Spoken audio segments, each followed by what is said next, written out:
आणखी एक मोठी बातमी मुंबई हायकोर्टाकडून तुकाराम मुंढेंच्या एफडीएला 5 लाखांचा दंड ठोठावण्यात आलाय। आता कारवाईचा अतिरेक होऊ लागलाय असं म्हणत कोर्टानं एफडीएला सुनावलंय। पुण्याच्या दुकानावरील कारवाईवरून हायकोर्टानं एफडीएची कानउघडणी केली आहे। गुरु नानक डेअरी अँड स्वीट्सचा परवाना पूर्ववत न केल्यामुळे न्यायालयानं ताशेरे ओढलेत।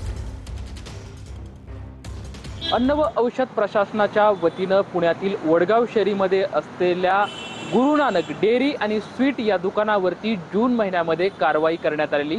स्वच्छतेची पूर्तता न करण्यात आल्यामुळे प्रशासनाकडून या डेअरीवरती कारवाई करण्यात आलेली होती। दुकानाच्या मालकाकडून या स्वच्छतेची पूर्तता करण्यात आल्याच्या नंतर जो काही परवाना रद्द करण्यात आला आहे तो परवाना आम्हाला परत द्या अशी मागणी करण्यात आली। मात्र सातत्याने मागणी करून सुद्धा एफडीए कडून कुठलीही भूमिका याच्यावरती घेण्यात आलेली नव्हती। त्यामुळे या दुकान मालकाने थेट मुंबई उच्च न्यायालय गाठलं आणि मुंबई उच्च न्यायालयाकडून एफडीएच्या कारवाईवरती ताशेरे ओढण्यात आलेले।